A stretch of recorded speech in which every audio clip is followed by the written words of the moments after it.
I'm a man who's trying to live from his heart, and so just before I get going, I wanted to tell you as a South African that one of the men who has inspired me most passed away a few hours ago. Nelson Mandela has come to the end of his long walk to freedom. And so this talk is going to be for him. I grew up in wonder. I grew up amongst those animals. I grew up in the wild eastern part of South Africa at a place called Londolozi Game Reserve. It's a place where my family has been in the safari business for 4 generations. Now, for as long as I can remember, my job has been to take people out into nature. And so I think it's a lovely twist of fate today to have the opportunity to bring some of my experiences out in nature into this gathering. And you know, Africa is a place where people still sit under starlit skies and around campfires and tell stories. And so what I have to share with you today is the simple medicine of a few campfire stories.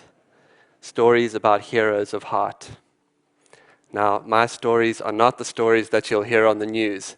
And while it's true that Africa is a harsh place, I also know it to be a place that's people, animals, and ecosystems teach us about a more interconnected world.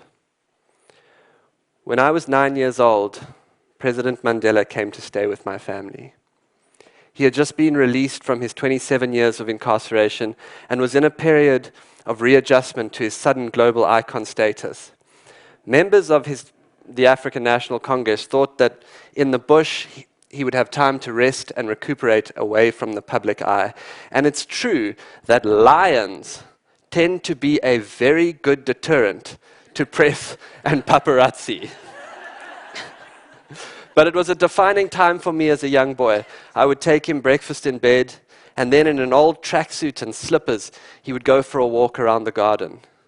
At night, I would sit with my family around the snowy, bunny-eared TV and watch images of that same quiet man from the garden, surrounded by hundreds and thousands of people, as scenes from his release were broadcast nightly.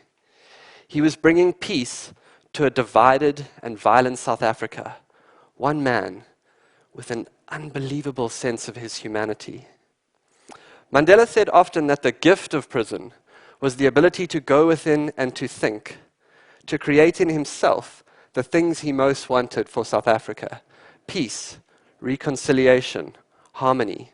Through this act of immense open-heartedness, he was to become the embodiment of what in South Africa we call Ubuntu. Ubuntu, I am because of you, or people are not people without other people.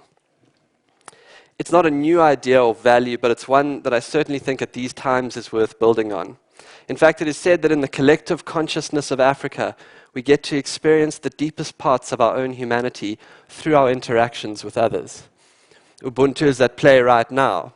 You are holding a space for me to express the deepest truth of who I am. Without you, I'm just a guy talking to an empty room. And I spent a lot of time last week doing that. And it's, and it's not the same as this. If Mandela was the national and international embodiment, then the man who taught me the most about this value personally was this man, Solly Mhlongo. Solly was born under a tree, 60 kilometers from where I grew up in Mozambique. He would never have a lot of money, but he was to be one of the richest men I would ever meet. Solly grew up tending to his father's cattle. Now I can tell you, I don't know what it is about people who grow up looking after cattle, but it makes for uber resourcefulness. The first job that he ever got in the safari business was fixing these safari trucks. Where he had learned to do that out in the bush, I have no idea, but he could do it. He then moved across into what we called the habitat team. These were the people on the reserve who were responsible for its well-being. He fixed roads, he mended wetlands, he did some anti-poaching, and then one day we were out together and he came across the tracks of where a female leopard had walked. And it was an old track, but for fun he turned and he began to follow. And I tell you, I could tell by the speed at which he moved on those pug marks that this man was a PhD level tracker. If you drove past Solly somewhere out on the reserve, you look up in your rearview mirror, you see he stopped the car 20, 50 meters down the road just in case you need help with something. The only accusation I ever heard leveled at him was when one of our clients said, "Solly, you are pathologically helpful." When I started professionally guiding people out into this environment, Solly was my tracker. We worked together as a team. And the first guests we ever got were a philanthropy group from your East Coast. And they said to Solly on the side, they said, "Before we even go out to see lions and leopards, we want to see where you live." So we took them up to his house. And this visit of the philanthropist to his house coincided with a time when Solly's wife, who was learning English, was going through a phase where she would open the door by saying, "Hello, I love you. Welcome, I love you." And there was something so beautifully African about it to me, this small house with a huge heart in it. Now, on the day that Solly saved my life, he was already my hero. It was a hot day, and we found ourselves down by the river. Because of the heat, I took my shoes off, and I rolled up my pants, and I walked into the water. Solly remained on the bank. The water was clear, running over sand, and we turned and we began to make our way upstream.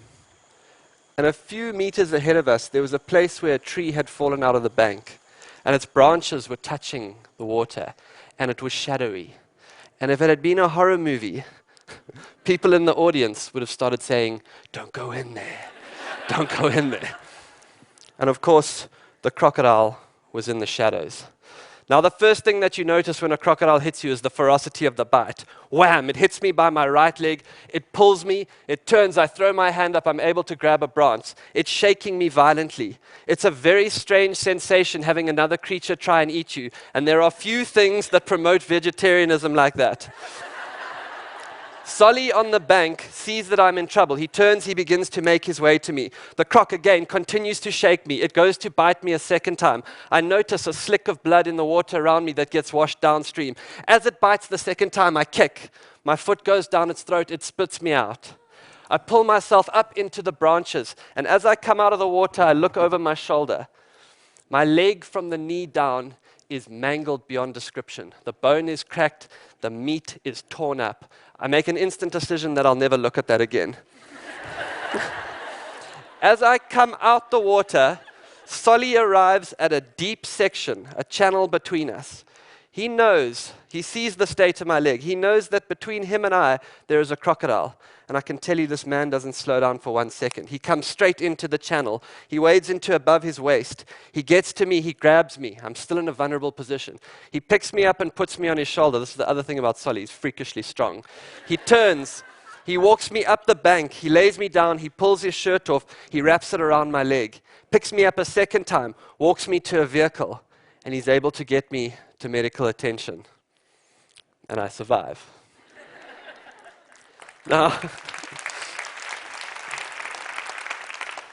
I don't know how many people you know that go into a deep channel of water that they know has a crocodile in it to come and help you. But for Solly, it was as natural as breathing. And he is one amazing example of what I have experienced all over Africa. In a more collective society, we realize from the inside that our own well-being is deeply tied to the well-being of others. Danger is shared, pain is shared, joy is shared, achievement is shared, houses are shared, food is shared. Ubuntu asks us to open our hearts and to share. And what Solly taught me that day is the essence of this value is animated, empathetic action in every moment. Now, though the root word is about people, I thought that maybe Ubuntu was only about people. And then I met this young lady. Her name was Elvis. In fact, Solly gave her the name Elvis because he said she walked like she was doing the Elvis the pelvis dance. She was born with very badly deformed back legs and pelvis. She arrived at our reserve from a reserve east of us on her migratory route. When I first saw her, I thought she would be dead in a matter of days. And yet for the next 5 years, she returned in the winter months. And we would be so excited to be out in the bush and to come across this unusual track. It looked like an inverted bracket, and we would drop whatever we were doing and we would follow. And then we would come around the corner, and there she would be with her herd. And the outpouring of emotion from people on our safari trucks, as they saw her, there was this sense of kinship. And it reminded me that even people who grow up in cities feel a natural connection with the natural world and with animals. And yet still I remained amazed that she was surviving. And then one day we came across them at this small waterhole. It was sort of a hollow in the ground. And I watched as the matriarch drank. And then she turned in that beautiful slow motion of elephants. It looks like the arm in motion. And she began to make her way up the steep bank. The rest of the herd turned and began to follow. And I watched young Elvis begin to psych herself up for the hill. She got visibly, her ears came forward. She had a full go at it, and halfway up her legs gave way and she fell backwards. She attempted it a second time, and again halfway up she fell backwards. And on the third attempt, an amazing thing happened. Halfway up the bank, a young teenage elephant came in behind her, and he propped his trunk underneath her and he began to shovel her up the bank.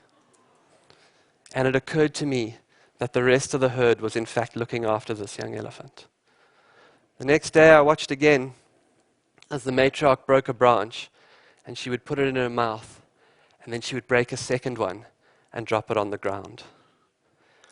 And a consensus developed between all of us who were guiding people in that area that that herd was in fact moving slower to accommodate that elephant.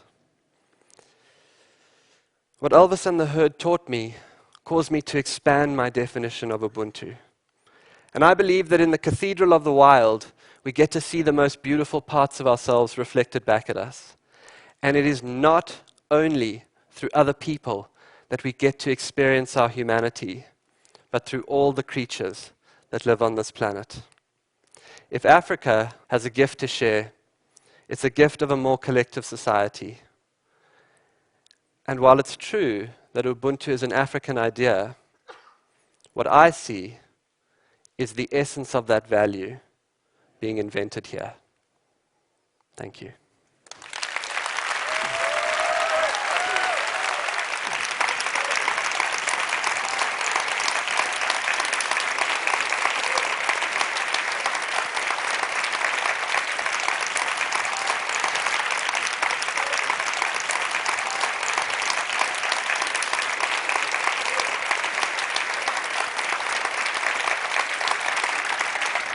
So Boyd, we know that you were, that you knew President Mandela from early childhood, and that you heard the news, as we all did today, and deeply distraught and know the tragic loss that it is to the world. But I just wondered if you wanted to share any additional thoughts, because we know that you heard that news just before coming in to do this session.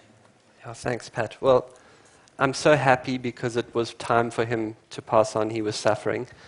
And so, of course, there's the mixed emotions. But I just think of so many occurrences, like the time he went on the Oprah show and asked her what the show would be about. And she was like, well, it'll be about you. I mean, that's just incredible humility. He was the father of our nation. And we've got a road to walk in South Africa, and everything, they used to call it Madiba magic. You know, he used to go to a rugby match and we would win. Anywhere he went, things went well. But I think that magic will be with us, and the important thing is that we carry what he stood for. And so that's what I'm going to try and do, and that's what people all over South Africa are trying to do. And that's what you've done today. Ah, thank you. Thank you. Thank you. Thanks very much.